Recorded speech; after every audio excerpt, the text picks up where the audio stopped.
कहानी फक सुन के बात यात्रा तभी शुरू की, चल दिए गोरखनाथ लेने खबर गुरु की। कहानी फक सुन के बात यात्रा तभी शुरू की, चल दिए गोरखनाथ लेने खबर गुरु की।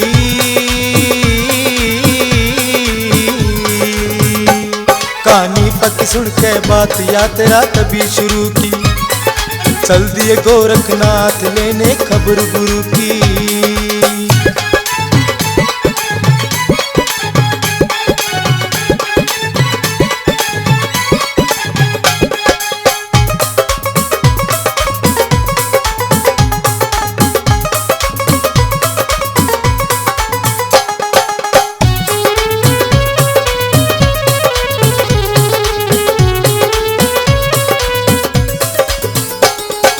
गुरु मच्छंदर थे जती,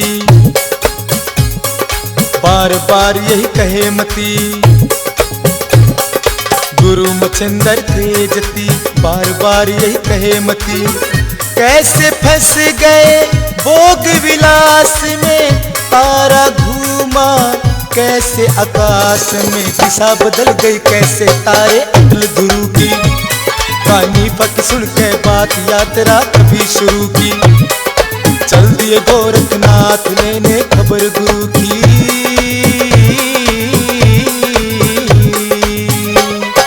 दिशा बदल गई कैसे तारे अटल गुरु की, चल दिए गोरखनाथ लेने खबर गुरु की।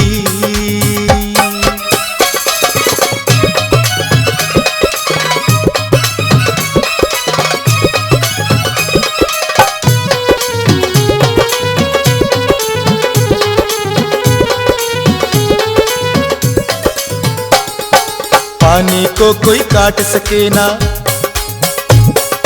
पवन को कोई छांट सके ना।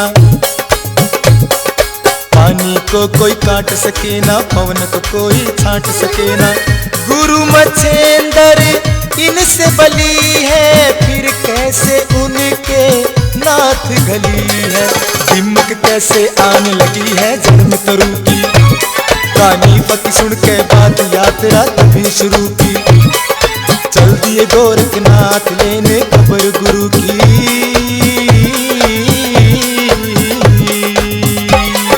दिमक कैसे आने लगी है जड़ में तुरु की, चल दिए गोरखनाथ लेने खबर गुरु की।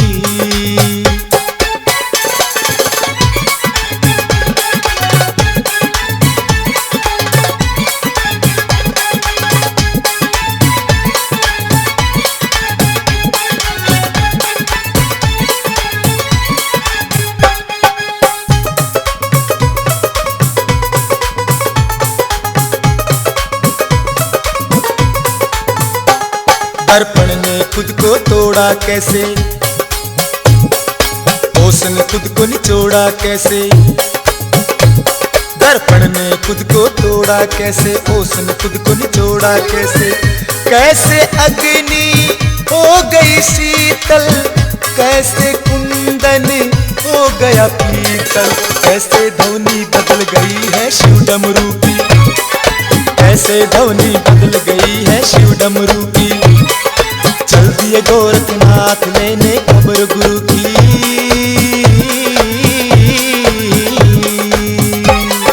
दिशा बदल गई कैसे तारे अटल गुरु की, चल दिए गोरखनाथ लेने खबर गुरु की।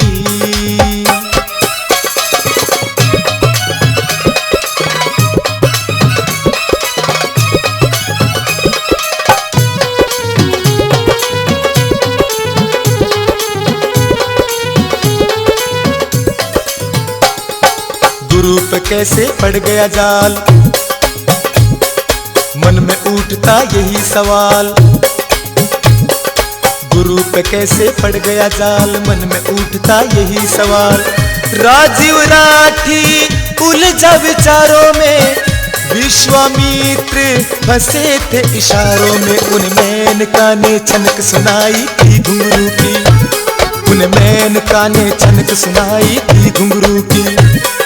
चल दिए गोरखनाथ लेने खबर गुरु की।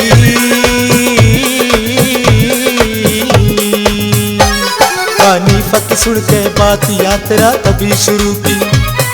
चल दिए गोरखनाथ लेने खबर गुरु की।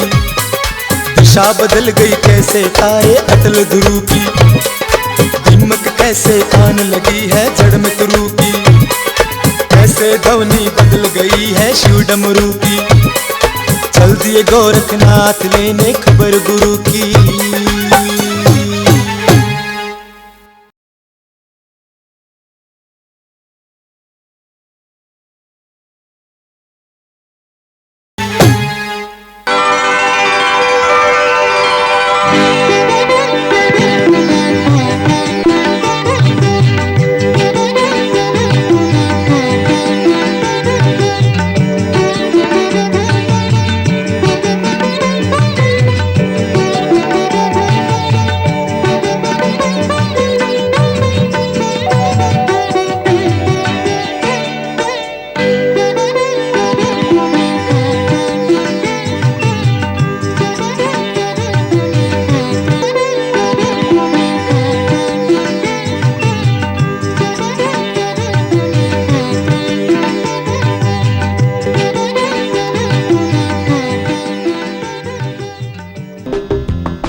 और इस प्रकार गुरु गोरखनाथ सोच विचार करते हुए मंजिल दर मंजिल तय करते हुए त्रिया राज्य की सीमा पर जा पहुँचे और त्रिया राज्य में प्रवेश का उपाय सोचने लगे, पर कोई उपाय होता नजर नहीं आ रहा था। काफी समय व्यतीत हो गया, सांझ होने को आई, तभी दूर से एक रथ आता नजर आया।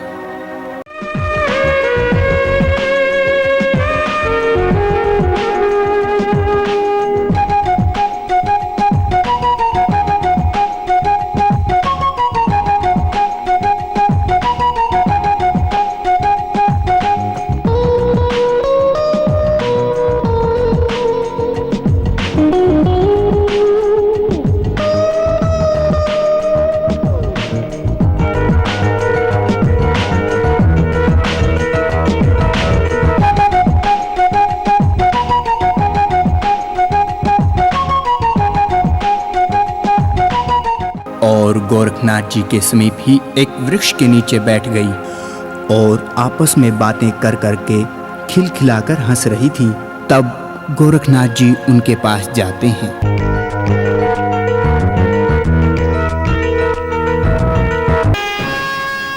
प्रणाम देवी, आप कहाँ से आ रही हैं और कहाँ जाएंगी? हम पास के महेंद्रगढ़ की रहने वाली हैं और त्रियाराज में संगीत कला का प्रदर्शन करने जा रही हैं। देवी, आप अपना पूर्ण परिचय दें। कलिंगा रानी मेरा नाम है। नाच गाना हमारा पेशा है और कुछ जानना चाहते हो तो वह भी जान लो। देवी, मेरा अभिप्राय तो केवल इतना ही है कि आप मुझे अपने साथ ले चलें। ये तो मैं भी जानती हूँ कि कामदेव का प्रभाव बड़े बड़े ऋषि मुनि भी नहीं संभाल सके, फिर भी अपनी मंशा बयान करो। देवी, वो बात नहीं है। मैं तो बाल ब्रह्मचारी हूँ। पेट भरने के लिए 2 रोटी चाहिए और त्रियाराज देखने की इच्छा है। त्रिया राज्य में पुरुष प्रवेश वर्जित है, इसलिए तुम्हारा वहाँ जाना नामुमकिन है। देवी, पुरुषों की मनाही का क्या कारण है? सुना है पवन पुत्र हनुमान इस राज्य में किसी पुरुष को नहीं आने देते। बड़ी विचित्र बात है, पर योगी सन्यासियों का पवन पुत्र क्या बिगाड़ सकते हैं? मैं उनका उपाय कर सकता हूँ। ऐसा आप क्या उपाय करेंगे, हमें भी तो पता चले। मैं अपने तपोबल से स्त्री का बाना बदल लूँगा और स्त्री भेष में हनुमान जी मेरा क्या बिगाड़ सकते हैं? ये बात तो तुम्हारी ठीक है, पर स्त्री होने पर तुम्हें गर्भवती भी होना पड़ेगा। योगी होने से हनुमान जी का मुझ पर कोई प्रभाव नहीं पड़ेगा। चलो, हम तुम्हारी बात मान भी लें, पर तुम्हें हम साथ किस बहाने लेकर चलें? आप मुझे अपना साजिंदा बनाकर ले चलें। साजिंदा उसे कहते हैं जो पूर्ण सुर में साज बजाने में निपुण हो, और आप तो कोरे साधु हैं। देवी, मैं सभी साज बजा सकता हूँ। यदि आप कहें तो मैं अभी आपको कोई साज बजाकर दिखाता हूँ। ठीक है।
हरफन मोला कलाकार हो, आप तो हमें अधिक इनाम दिलवा सकते हो।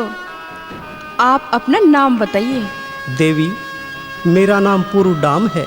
ठीक है, आप हमारे साथ चलें, पर रानी के महल में पहुंचने से पहले अपना स्त्री रूप बना लेना। ठीक है देवी।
अंधेरा होने को है, आज की रात यहीं बिताते हैं, सुबह चलेंगे।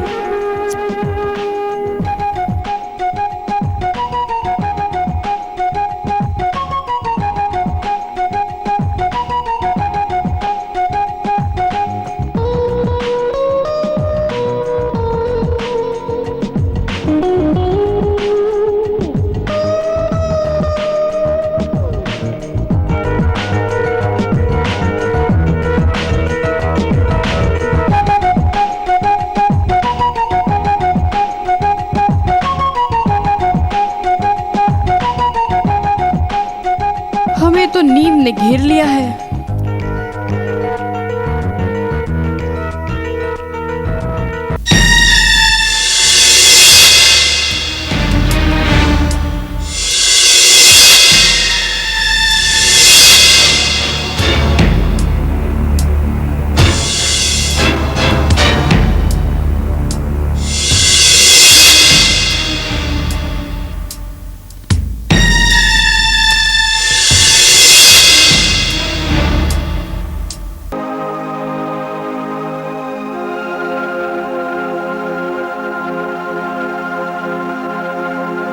अगर मैं हनुमान जी को राज्य की सीमा में ही ना आने दूं तो समस्या सुलझ सकती है।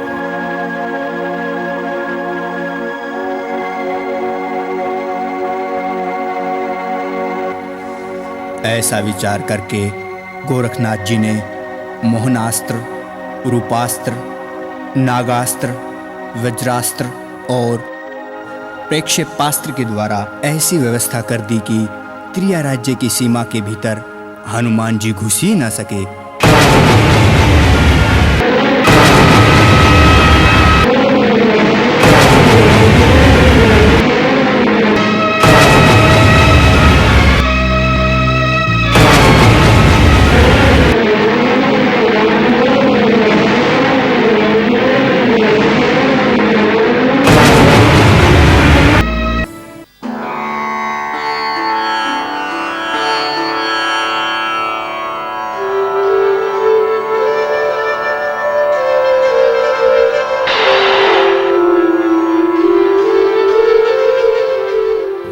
पवनसुत, क्या बात है? हमें किस लिए याद किया? प्रभु, आज त्रिया राज्य की सीमा में प्रवेश करते ही मुझ पर वज्रघात हुआ और उसके बाद मेरी ऐसी दशा हुई।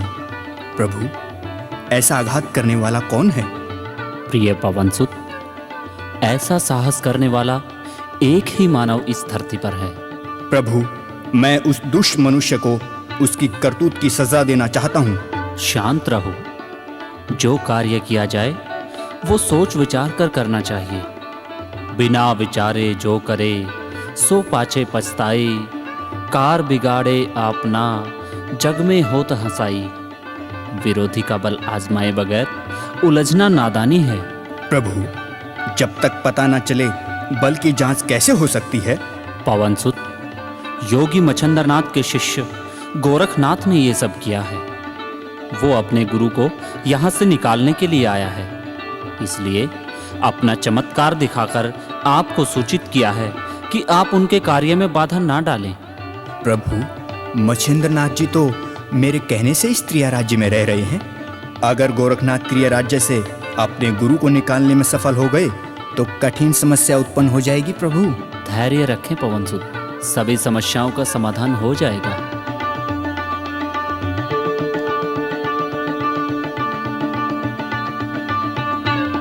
और इसी प्रकार श्री रामचंद्र जी ने और हनुमान जी ने ब्राह्मण का भेष बनाया और गुरु गोरखनाथ जी की तरफ चल पड़े। गोरखनाथ जी ने दूर से दो ब्राह्मणों को आते देखा तो मन में शंका उत्पन्न हुई। एक तो रात का समय, दूसरे उनके शस्त्रों की व्यवस्था भी उन साधुओं पर कुछ प्रभाव नहीं दिखा रही थी। तीसरा, राज्य में पुरुष प्रवेश निषेध है, ये कौन है? गोरखनाथ जी सोच विचार कर ही रहे थे कि दोनों ब्राह्मण उन तक आ पहुंचे। प्रणाम ब्राह्मण देवता, आप दोनों कौन हैं और कहाँ से पधारे हैं? कृपया अपना परिचय दीजिए और किस उद्देश्य से मेरे पास आए हैं बताने का कष्ट कीजिए। हम दोनों एक विशेष उद्देश्य से आपके पास आए हैं। यदि आप हमारा उद्देश्य पूरा करने का वचन दें तो हम आपको अपना उद्देश्य बताएं। बिना रहस्य जाने वचन देने में हानि हो सकती है। हे विप्रदेव, बिना परिचय जाने मैं आपको वचन देने में असमर्थ हूँ। योगीराज, मैं हूँ राम और ये हनुमान। आपको हमारा परिचय मिल गया योगीराज। अब तो आपको वचन देने में कोई हानि नहीं होगी। वचन देने से पहले आपके वचन के विषय में भी जानना चाहता हूँ कि आप मुझसे क्या वचन चाहते हैं। पवनसुत, योगीराज को अपना उद्देश्य बताएं। योगीराज, मुझे पता चला है कि मच्छिंद्रनाथ जी आपके गुरु हैं और आप उन्हें त्रिया राज्य से निकालने के लिए यहाँ आए हैं, परंतु मच्छिंद्रनाथ जी तो मेरे कहने से ही यहाँ रह रहे हैं, इसलिए आप उन्हें यहाँ रहने दें। हे पवनसुत, मुझे आपकी आज्ञा न मानने पर अपार दुख है, पर जरा आप ही विचार करें। अपने गुरुदेव को इस नरक कुंड से निकालना मेरा कर्तव्य नहीं? क्या उनके यहाँ रहने से नाथ पंथ की नाक नहीं कटती? आपको इस शुभ कार्य में मेरी मदद करनी चाहिए। योगीराज, जब वो मेरी मर्जी से ही यहाँ रह रहे हैं तो बताइए मैं आपकी कैसे मदद कर सकता हूँ? मेरा कर्तव्य आपसे निवेदन करना था, जो मैं कर चुका हूँ। अगर आप मेरी सहायता न भी करें तो कोई बात नहीं, मैं अपने गुरुदेव को यहाँ से लेकर अवश्य जाऊँगा। मेरे रहते ये तुम्हारे लिए संभव नहीं है योगीराज। संसार की कोई भी शक्ति मेरे गुरुदेव को मुझे यहाँ से ले जाने से नहीं रोक सकती। यदि ऐसा है तो तुम प्रयास करके देख लो। शांत पवनसुत, प्रत्येक कार्य का हल गुस्से से नहीं होता। पहले आप ये बताएं कि क्या आपने रानी मैनांकनी को जीवन भर पुरुष सुख भोगने का वरदान दिया है? ऐसा तो नहीं है प्रभु। क्या आपने मच्छंदरनाथ जी से जीवन भर सुख भोगने का वचन लिया है? नहीं प्रभु। तब तो आपका क्रोध करना व्यर्थ है। मच्छंदरनाथ काफी समय से आपकी आज्ञा का पालन कर रहे हैं। अब आप उन्हें उनकी इच्छा पर छोड़ दें कि वो अपने शिष्य के साथ जाएं या ना जाएं। अगर गोरखनाथ अपने कार्य में सफल होता है तो आपके वचन में कोई हानि नहीं होती।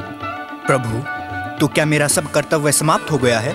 नहीं पवनसुत, अब तुम्हारा कर्तव्य बनता है कि तुम रानी मैनाकिनी को सचेत करो कि गोरखनाथ अपने गुरु को ले जाने के लिए आ पहुंचे हैं। प्रभु, आपकी नीति सराहनीय है।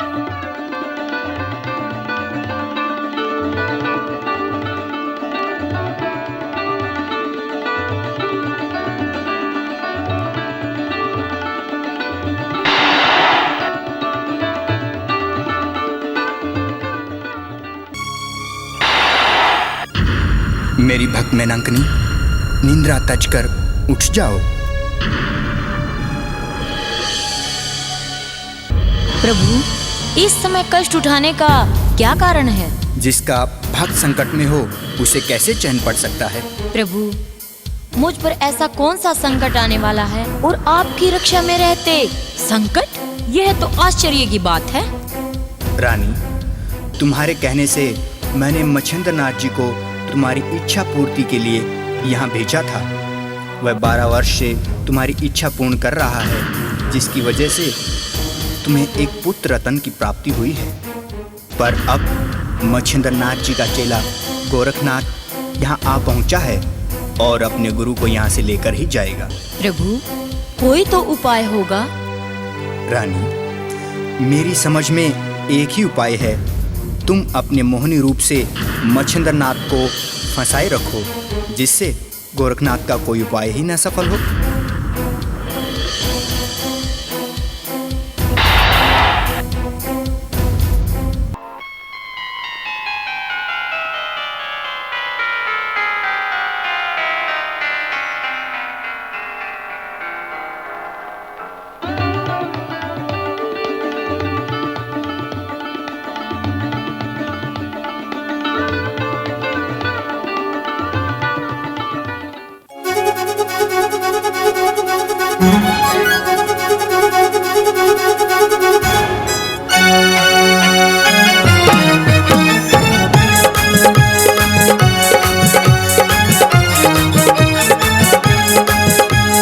जाग मच्छिंदर, गोरख आया।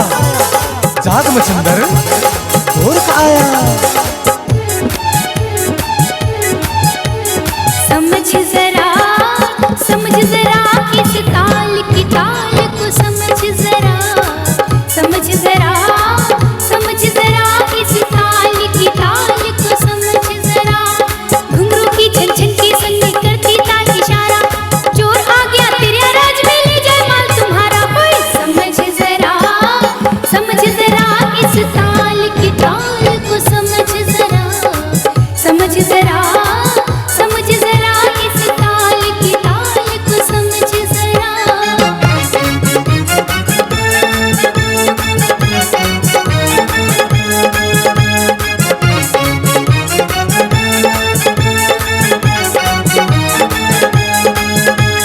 जाग मच्छिंदर गोरख आया। जाग मच्छिंदर गोरख आया। जाग मच्छिंदर गोरख आया। जाग मच्छिंदर गोरख आया। वक्त ने इशारा किया है, ऐ हसीना संभल जा।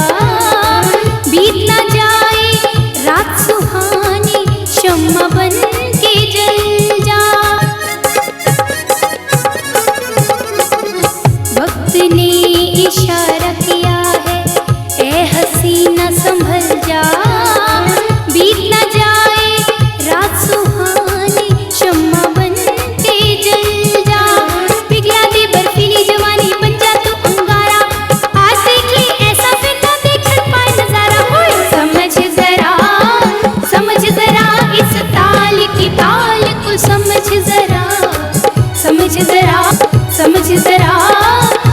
जरा इस ताल की ताल को समझ जरा। कलिंगा, अपने वादक को बदलो।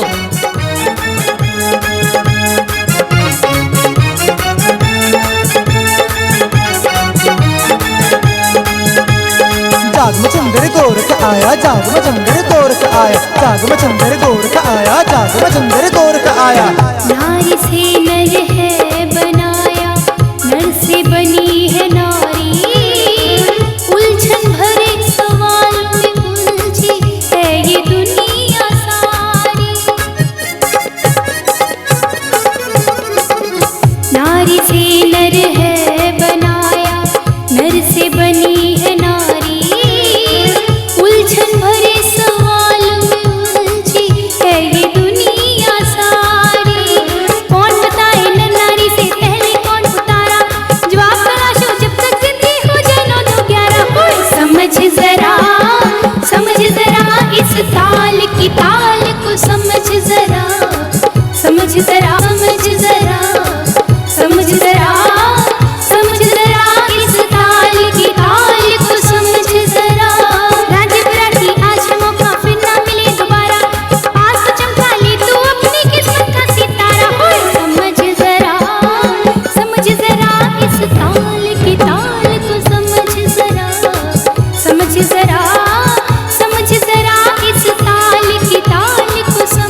तुम्हारा इनाम, पर अपनी इस वादिका को यहीं छोड़ जाओ।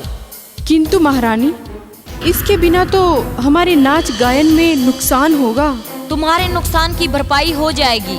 अब तुम जा सकती हो।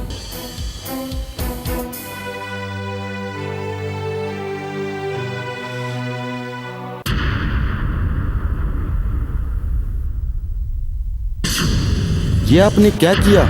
इसको यहाँ क्यों रख लिया? ये स्त्री वेश में आपका शिष्य गोरखनाथ है।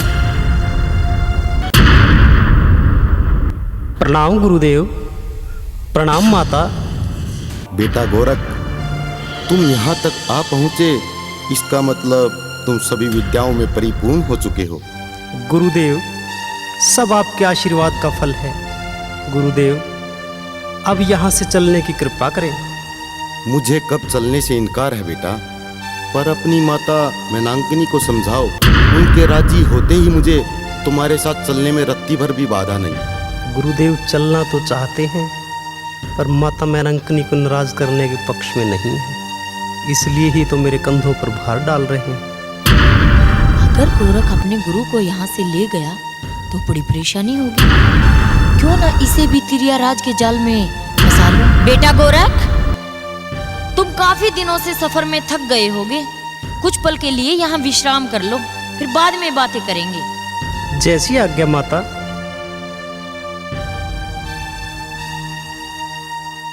भक्तजनों, इधर गोरखनाथ जी मैनांकिनी का निवेदन स्वीकार कर लेते हैं और उधर गोपीचंद अपनी माँ की बीमारी को लेकर चिंतित हैं।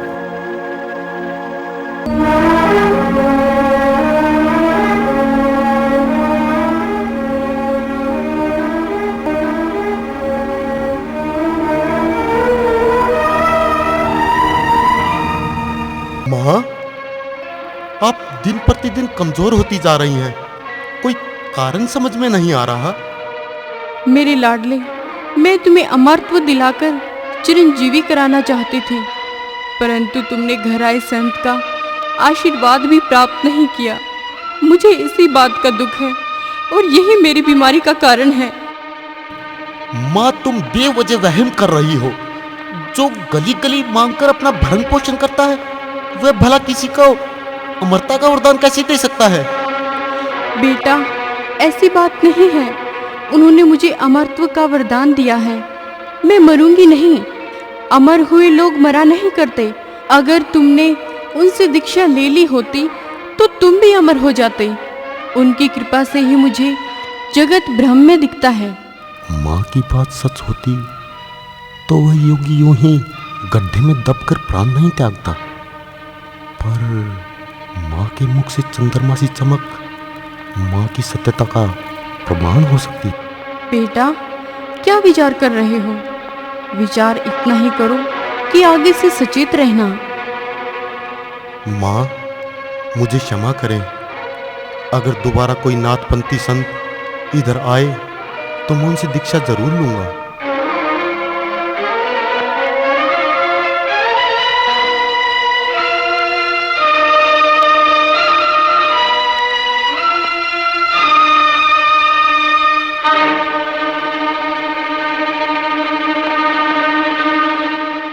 महाराज, एक सिद्ध योगी आपसे मिलना चाहते हैं। ठीक है, उन्हें आदर सहित दरबार में ले आओ। माँ को भी दरबार में बुलवा लेता हूँ, शायद माँ प्रसन्न होगी। मंत्री जी, माता को दरबार में बुला कर लाओ।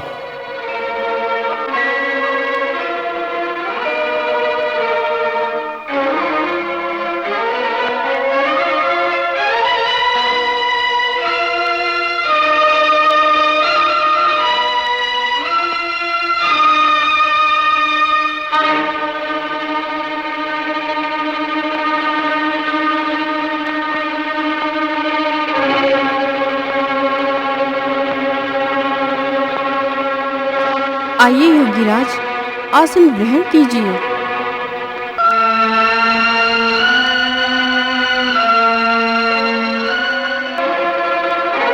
हमारे अहोभाग्य जो आप यहाँ पधारे। आपसे पहले एक महान योगी जालंधर नाथ जी यहाँ पे आए थे। पर अचानक न जाने कहाँ चले गए। उन्होंने मुझे अपनी शिष्य बनाया था और मुझे अमृतत्व प्रदान किया था। और आपने अपने गुरुजी की खोज खबर नहीं ली? वो मुझे बिना बताए ही चले गए। मेरी इच्छा जो की त्यों रह गई। मैं अपने बेटे को भी उनसे अमर करवाना चाहती थी। बहन मैनावती, हम दोनों के गुरु जालंधरनाथ योगी हैं और हमारे गुरु अब भी आपके नगर की सीमा में हैं। मैं गुरुजी को खोजता ही तुम्हारी नगरी में आया हूँ। गुरुदेव हमारी नगरी में है और मुझे पता भी नहीं। अगर मेरी बात पर विश्वास ना हो तो अपने बेटे से जान लो। क्यों राजन, अब तो बता दो हमारे गुरुदेव को कहाँ छिपा रखा है? बोलो बेटा, क्या तुमने अपनी जननी माँ से धोखा किया है? शीघ्र बता, मेरे गुरुदेव कहाँ हैं? मुझे क्षमा कर दे, मुझसे अनजाने बड़ी भूल हो गई।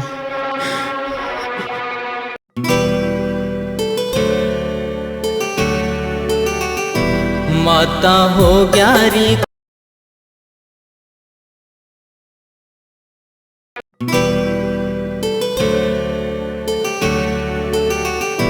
माता हो ग्यारी कसूर मैं तय हो गया मद में चूर, मन ने माफ कर दे।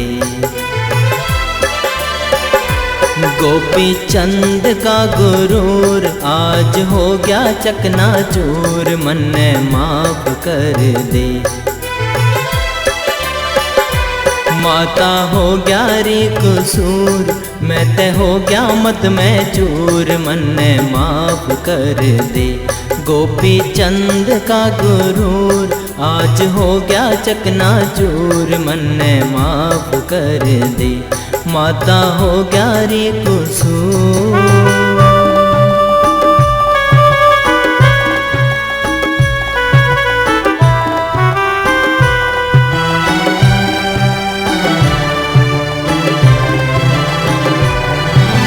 वीर की जुबान ते रचवा दे महाभारत, यो जाने से जहां।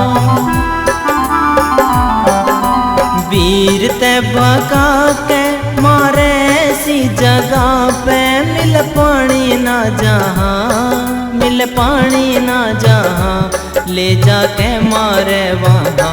मानस ने करके मजबूर कर दे घर कुणबे ते दूर, सब खिलाफ कर दे। माता हो ग्यारी कसूर मैं तय हो गया मद में चूर, मन ने माफ कर दे। माता हो ग्यारी कसूर।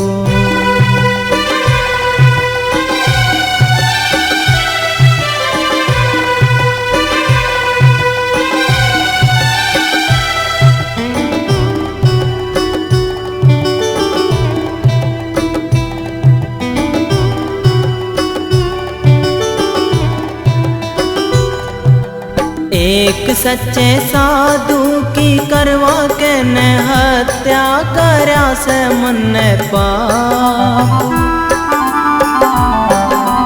एक पल में हस्ती मिटा दे मेरी माता, मन दे दे ऐसा शाप। करया से मन ने पाप, मन ने दे दे ऐसा शाप। मेरा मिट जा मन मगरूर, इतना करिए जरूर, मन ने माफ कर दे।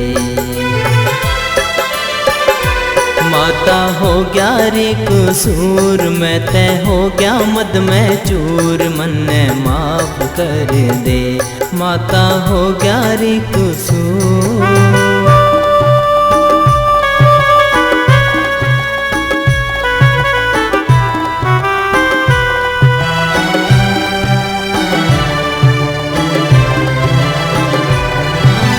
अंधा कर दो मन ने मेरी पापी आँख्या में, तम तेग दो चुभा। शक करया मन ने अपनी देवी सीमा पे, मन छोड़ ना खुदा। मन तेग दो चूबा मन छोड़े ना खुदा रया भोगा में भरपूर मन आया ना सहूर मन माफ कर दे। माता हो गया रे कसूर मैं ते हो गया मद में चूर मन माफ कर दे। माता हो गया रे कसूर।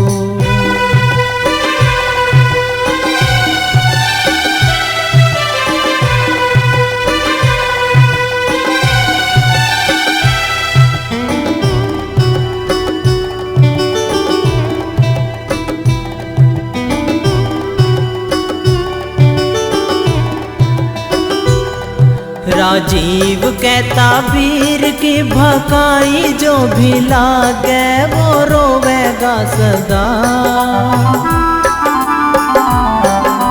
वीर ते घोड़े से मानस ने लदा के बना दे से गधा वो रोवेगा सदा बना दे से गधा। कदे मांग में सिंदूर कदे गहरान ले घूर इज्जत खाक कर दे।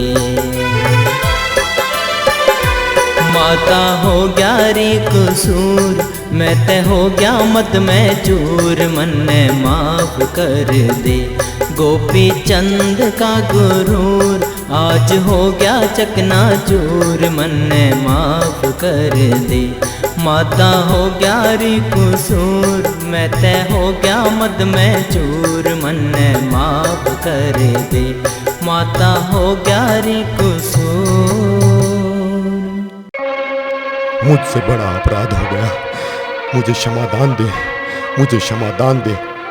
हे भगवान, अरे मूर्ख तूने ये क्या कर दिया? मेरे गुरु के प्राण हर लिए। मैं तुम्हें श्राप देती हूँ। ठहरो माई, आप क्रोध में कोई भी अनिष्ट ना करें। अपने गुरुदेव को तो स्वयं ब्रह्मा जी भी नहीं मार सकते। वे स्वयं ही किसी कार्य सिद्धि के लिए गड्ढे में दफन हुए होंगे। हम उन्हें शीघ्र ही निकाल लेंगे। परंतु मेरे इस पापी बेटे का पाप किस तरह क्षमा कराओगे? तुम्हारे बेटे का बुरा काम तो मृत्यु दंड के काबिल है, लेकिन आप मेरी गुरु बहन हैं। हम योगी हैं और योगी का काम अनिष्ट करना नहीं है, क्षमा करना है। लेकिन गुरुजी क्या कर बैठे उनके मन की मैं क्या जान सकता हूँ। हे मेरे गुरु भाई, अब तुम ही मेरे बेटे को किसी तरह बचा सकते हो। मैं तुम्हारे बेटे को बचाने का उपाय सोचता हूँ। बहन, एक काम करो, तुम अपने बेटे के सोने के 5 बुत बनवाओ। बुत बिल्कुल तुम्हारे बेटे जैसे ही दिखने चाहिए। उन बुतों के बनने के बाद हम उन बुतों को वहां पर लेकर जाएंगे जहां गुरुदेव दबे हुए हैं। मंत्री जी, ये कार्य जल्द से जल्द संपन्न करो और मेरे गुरु भाई की ठहरने की व्यवस्था करो।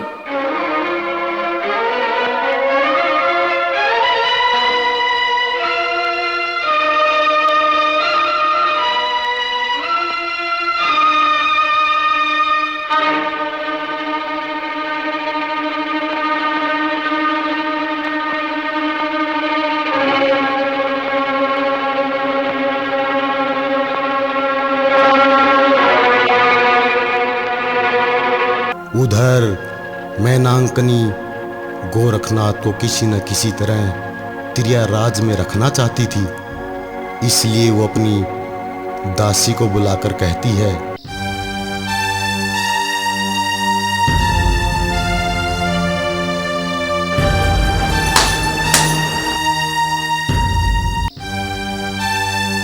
सुनैना, अतिथि गृह में गोरखनाथ आया। मैं चाहती हूँ कि तुम उसे अपने वश में करो, और देखो ये काम जरूर होना चाहिए। जी महारानी जी।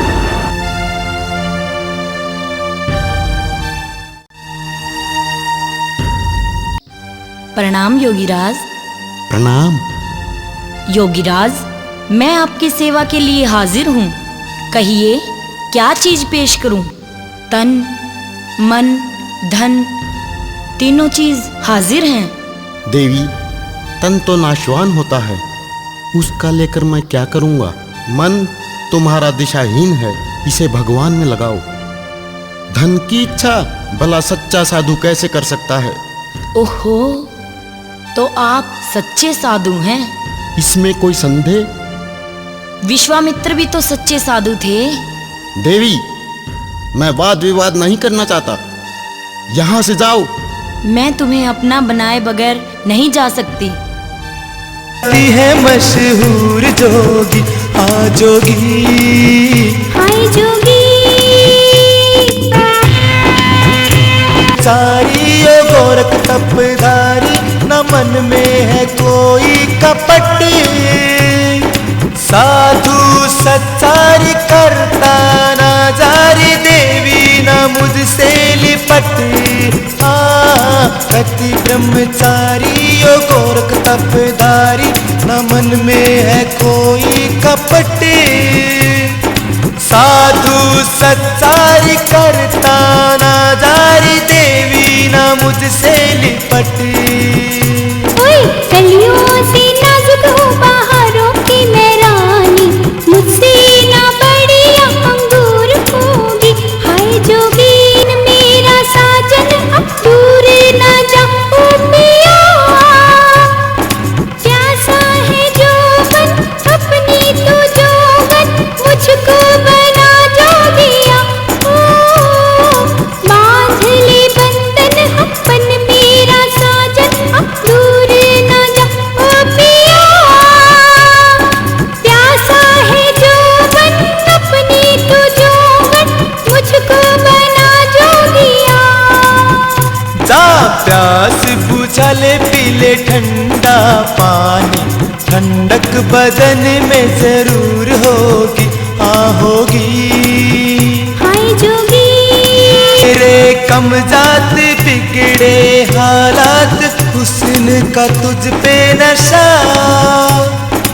मेरी सुन बात राजीव के साथ, जा तू घर ले बसा।